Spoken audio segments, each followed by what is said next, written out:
bit about the year in review in Iowa. Let's talk about before the virus came in. What were some of the goals in Iowa, and what were some of the things y'all were working on early in the year? Well, for the last 2 years, we've been working on the demolition of Jackson Mill. And so that sort of got stalled in the middle of the pandemic because the company that was doing the demolition is in Charlotte, North Carolina. So their restrictions were a little more stricter at the beginning. And so we had to deal with that. So that delayed the project over several months, but that project is complete now. So we're glad. That could have been done a little earlier. Of course, the pandemic, we want to keep everybody safe, those workers as well. Of course, they had to deal with their state's restrictions. But that did delay that project, and we were excited because everything was moving quicker and sort of ahead of the schedule. And then, of course, it slowed down. But right now, it's complete, so we're glad. Remind people why that's an important project for Iowa. Well, that's an important project because that is 17 acres of prime property right in the middle of town, and we don't know what's going to happen there. But now that the demolition is complete, we're hoping to work, with some developers and some real estate agents to determine what is best suited for the town. What can we have here that would fit into a small town and boost our economy? Whatever happens there, whether it be residential or commercial, it's going to have a tremendous benefit on the town of Iowa and Anderson County and our residents. And we were hoping that whatever we can attract and whatever we'll develop there will bring jobs as well, which benefits the county and the town. Were there any other goals any other things y'all were working on before the virus hit that you can think of? Yes. So it's always been a goal of the town, of the mayor and council, to attract residential development. And in a smaller town, especially on this end of the county, it's a little bit more difficult. We know that the northern part of the county is booming, and we congratulate them and we're excited for them. So it's a little harder for us on this end to attract that.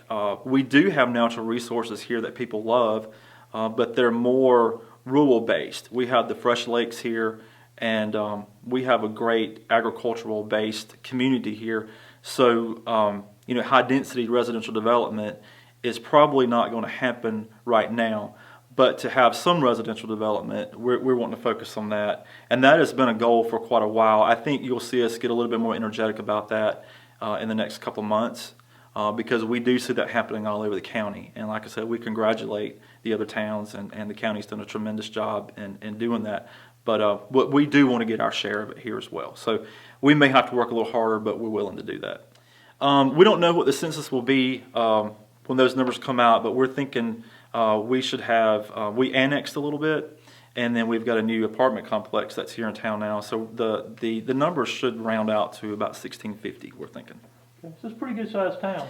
For a small town it is. And Iowa serves as a hub for the southern part of the county. We have all the lake succession, several of the, even into Abbeville County, a lot of those folks come to Iowa to do their shopping and their business. So our greater area that we serve is probably more like 15 to 20,000. But again, we're a small town, but the city limits is about 1,600. I guess the challenge of growth is being away from the interstate is what makes it a difficult thing. And has the county been cooperative in trying to help Iowa in its growth and development? Absolutely. We have no issues with the county. They're always a phone call away, and we appreciate that cooperation with them. And but when you're a small town, and I think with all the other towns as well, you sort of have your own energy, your own ambitions, and you have your ideas, and then you call for help. You call for backup, and so we have our ideas, and we know what we'd like to see developed here, and but there's no doubt that the county would be cooperative with us, and we're certainly hoping for their participation with the Jackson Mill development, and I'm sure we'll get that. Yeah. What are some of the distinctives of Iowa? If somebody's looking for some place to live, why would they want to consider Iowa as one of their options? Well, education, our school district is really great here. We have a great superintendent, and they have really focused on making District 3 a star district as far as in our state, and they've done an excellent job. So we have great schools. We do have the natural resources here, the lakes, and that is a big calling card for this area because you have Lake Hartwell here, you have Lake Secession, Lake Russell, Lake Greenwood just down the road. We're on the route to Augusta, which is a busy corridor. So Iva is good because you don't have high density, you don't have a lot of traffic here, and it's a growing community. Friendly people, great churches, and a lot of agriculture. A lot of people like that rural setting, and so we have that here, and I think you have local leaders here who care about their community and would do anything. We're still, we're so small that we know everybody. We know phone numbers, and one thing that I've noticed during the pandemic that I think is a great thing for a small town is we've been able to call. One thing that Iva has that we're proud of is that we have really focused on senior adults here. We have a large population of senior adults, and we had a lot of programs going for them. With the pandemic, that stopped, and so we've been a little concerned about what are they doing? Are they staying safe? Are they at home? Is their social life impacted? And so we've been able to call them. We know them, and been able to check on them. And so that's been I think that's great in a local community when you know people by name.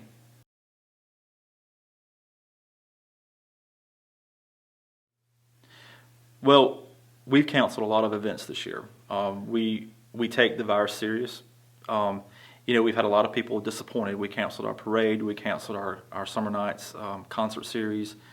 We've tried to have a few things, but we felt like the large gatherings were just would be irresponsible on our end. I think we've kept our numbers low because of that. Going into next year, we want to be optimistic, but we also want to be realistic. We're not looking for, we just don't know how things are going to be. But we're setting ourselves up for a year similar to this. We do have a loss of revenue. We don't have our people gathering. Our restaurants seem to be doing well. Our businesses seem to be doing well. But at the same time, we want them to do well. But we're trying to, be responsible in that we don't want a lot of people gathering, because we just can't afford in a small community where a lot of people get together to have this virus spread anymore. So we're trying to be realistically optimistic. At the same time, we want things to get back to normal, but we just have to ride this thing out and see where it goes. But I think to be realistic, we're going to gauge ourselves to expect another year like this and try to be responsible as best we can.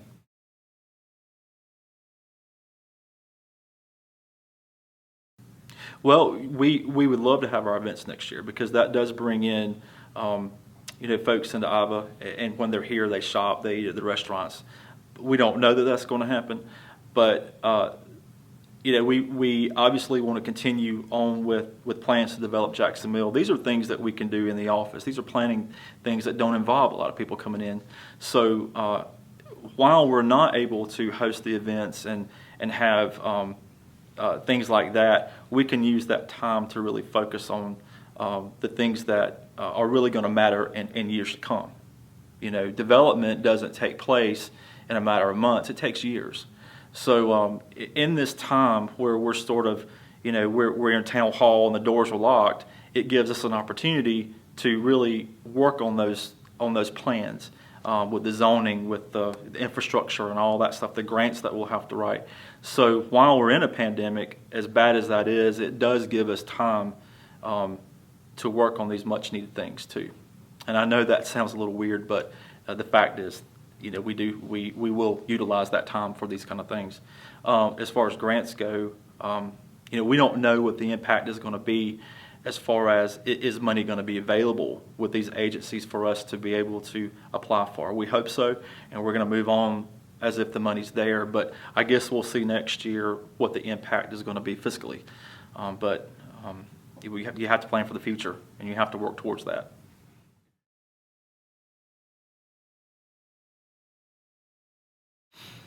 I think that we understand the importance of social gatherings, the importance of people being with each other, the importance of communities having events and churches and those things where people come together, because people need to be with people.